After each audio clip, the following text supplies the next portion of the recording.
तो 4 में रहना ये अपना कमाल खास है रईस, कुछ भी न होके हरदम शुमार में रहना। तो दो तालियों में हमारे अपने लीडर आसिफ शेख रशीद साहब का स्वागत कीजिए। आज के इस इब्तिदाई प्रोग्राम के सदर मोहतरम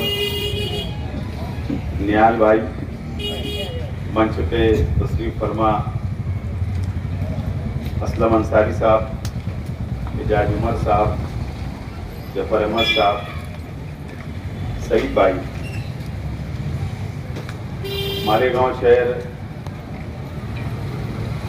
अल्पसंख्यक राष्ट्रवादी के सदर नदीम भाई फनीवाला साहब और नदीम भाई के तमाम ही मोहल्ले के शहर से आए हुए तमाम ही उनके दोस्त अहबाब, मेरे सामने तस्वीर फरमा तमाम ही इस इलाके के बुजुर्ग और नौजवान दोस्तों और साथियों, सबसे पहले मैं मेरी जानिब से राष्ट्रवादी कांग्रेस पार्टी की जानिब से नदीम भाई और उनके तमाम ही दोस्तों को, अहलियान मोहल्ले को मैं मुबारकबाद देता हूं कि अभी आप लोगों की मौजूदगी में इब्तिदा अमल में आएगा। और नदीम भाई की काफी दिनों से यह ख्वाहिश थी कि एक राब्ता ऑफिस पार्टी का नौरंग कॉलोनी इस इलाके के अंदर होना चाहिए। और ये एक ऐसा इलाका है कि मालेगांव शहर में अगर काम की सबसे ज्यादा अगर कहीं जरूरत है तो हसनपुरे से लेकर नेशनल हाईवे नंबर 3 तक सबसे ज्यादा काम की जरूरत है। और हमेशा नदीम भाई और उनके साथी असलम भाई हो, एजाज भाई हो, हमारे जैसे पार्टी के तमाम ही जिम्मेदारान से मशवरा करके मोहल्ले के लिए, वार्ड के लिए समाजी काम हो, तालीमी काम हो या पुलिस स्टेशन का कोई भी मामला हो या इस इलाके के विकास और डेवलप के लिए कोई भी लड़ाई लड़ना हो, नदीम भाई फनीवाला साहब हमेशा पेश रहे। और लड़ाई लड़कर, चाहे वो डिपार्टमेंट से लड़ाई लड़ना पड़े, चाहे उनको पार्टी के अंदर बैठ के लड़ाई करना पड़े, लेकिन आप लोगों की और इस इलाके की आवाम की खिदमत कर रहे हैं। और जरूरत इस बात की थी कि पार्टी का यहाँ पर एक दफ्तर होना चाहिए, ऑफिस होना चाहिए, और आज यहाँ पर इफ्तिदा होगा।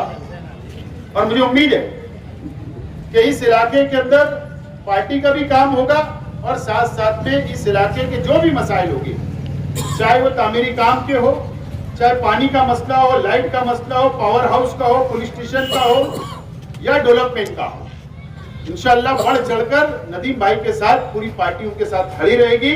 और इंशाल्लाह मुझे उम्मीद है कि आने वाले दिनों के अंदर इस ऑफिस से इस इलाके का विकास और डेवलप का काम जरूर होगा।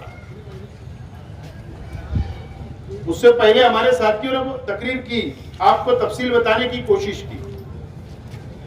बहरहाल कल के ताल्लुक से मैं ज्यादा यहाँ पर कुछ नहीं बोलना चाहता। बहरहाल जवाब तो जरूर मिलेगा, बाकी तो रखने वाली बात ही नहीं रहती सियासत में, लेकिन उसके लिए अभी 2-3 दिन 4 दिन का वक्त है। लेकिन जब से म्युनिसिपल कॉर्पोरेशन का इख्तियार बॉडी का खत्म हुआ और प्रशासक राज्य शहर पर आया, और हमारे साथ साथ में पूरे महाराष्ट्र के 22 म्युनिसिपल कॉर्पोरेशन के चुनाव, तकरीबन हमारा तो 1 ही साल हुआ, लेकिन तकरीबन कई कॉर्पोरेशन के चुनाव तो 2-2, 3-3 साल नहीं हुए। लेकिन प्रशासक बैठना बहुत अच्छी बात कोई भी शहर के लिए ठीक नहीं है। एक डिक्टेटरशिप चलाने का काम होता है, जमहूरियत खत्म हो जाती है, आवामी नुमाइंदों की कोई सुनता नहीं है, पब्लिक की कोई बात नहीं सुनी जाती, क्योंकि होलसेल पावर प्रशासक को होता है।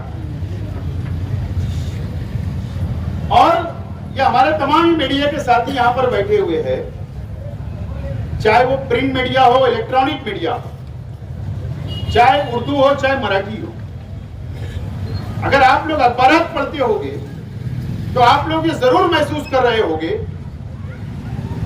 कि तकरीबन 1 साल से हम लोग ये प्रशासक से, ये कमिश्नर से मुसलसल हम लोग ही लड़ रहे हैं और कोई भी पार्टी का शख्स उससे नहीं लड़ रहा है। आप ये महसूस करो। मैं दावे से बोलता हूं, कौन लड़ रहा है मुझे बताइए।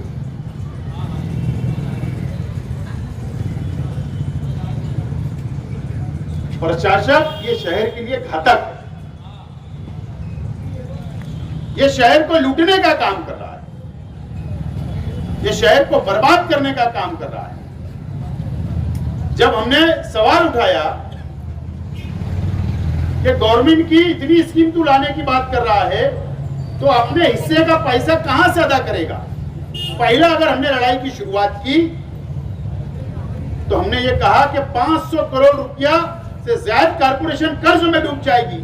मतलब कारपोरेशन जब कर्ज हो जाएगा तो जाहिर सी बात है कि हर शहरी के ऊपर वो कर्ज लग जाता है, उनको अदा करना पड़ता है। हमने सवाल किया कि तू गवर्नमेंट से पैसा लाएगा मुफ्तों में या कारपोरेशन की जमीन को बैंक में गिरव रखकर या उस पर कर्ज लेगा या शहर की आवाम पर तू टैक्स बढ़ाएगा। हमने 3 सवाल उससे पूछा, आज तक उसने जवाब नहीं दिया। और वही बात हुई, कुछ लोग गांव में चिल्लाते मैं उनको कभी अहमियत नहीं देता, कुछ लोग शोर मचाते हैं, हमको बदनाम करने की कोशिश करते, लेकिन मैं उनको कभी अहमियत नहीं देता और ना शहर की आवाम की अहमियत नहीं देती ऐसे लोगों को। लेकिन घर पट्टी की जो बात है, हमारी लड़ाई जारी है। मैं साफ अल्फाज में बोलता हूं, देखो चाहे वो कोई भी पार्टी का मेंबर हो, कारपोरेटर, मैं मेरी पार्टी के कारपोरेटर की तरफदारी कर रहा हूं ऐसा नहीं, मैं सभी पार्टियों की कारपोरेटर की तरफदारी कर रहा हूं। पब्लिक बॉडी होने से ये होता है कि कोई भी टैक्स अगर नया एक पैसा बढ़ाना है और कमिश्नर को बॉडी के सामने, महासभा के सामने, जनरल मीटिंग के सामने रखना पड़ता है जब वो टैक्स बढ़ता है। लेकिन जब तक बॉडी थी, एक नए पैसे का टैक्स कोई भी तजवीज उसने नहीं रखा और ना कोई बॉडी के मेंबरान ने कभी टैक्स बढ़ाया। हाँ, जरूर इतना किया कि नए मकानात जो बन गए, और हमारी सोच जो होती है, हमको समझता है कि 11 बाय 20, 12 बाय 25 का टुकड़ा हमारे शहर के अंदर हजारों की तादाद के अंदर आवाम 12 बाय 25 पे रहती है। पटरी का मकान होगा, लकड़ी का होगा, पतरे का होगा, बहुत हो गया तो एंगल फारसी का होता है। जब बहुत ज्यादा हम लोग चले गए, एक 5-10% लोग आरसीसी का बनाते हैं।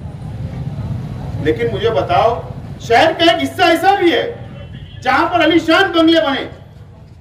अब हमारा शहर बोले तो अगर साइने से लेकर सोएगांव तक, तो कहां पे सबसे ज्यादा बंगला है, कहां पे पक्के मकानात है, कहां पर टावर है, कहां पर फ्लैट है, कहां पर मार्केट है, कपड़ों की बड़ी बड़े शोरूम कहां पर है। अगर नए डिवीजन की बात हमने की भी तो वो इसके लिए की कि फ्री के अंदर, ये शहर के अंदर कई सालों से रहा जा रहा था, तो हमने कहा कि टैक्स ना बढ़ाते हुए रिवीजन करें, यानी नए लोगों को घर पट्टी टैक्स लिया जाए। अब चालाकी देखो, ये बात तो जो हमने लड़ाई शुरू की जब पता चला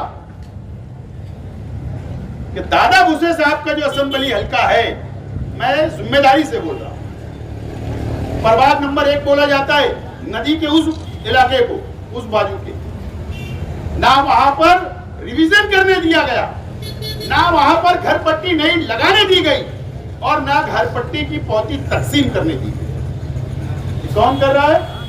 यह आज का प्रशासक, आज का कमिश्नर कर रहा है।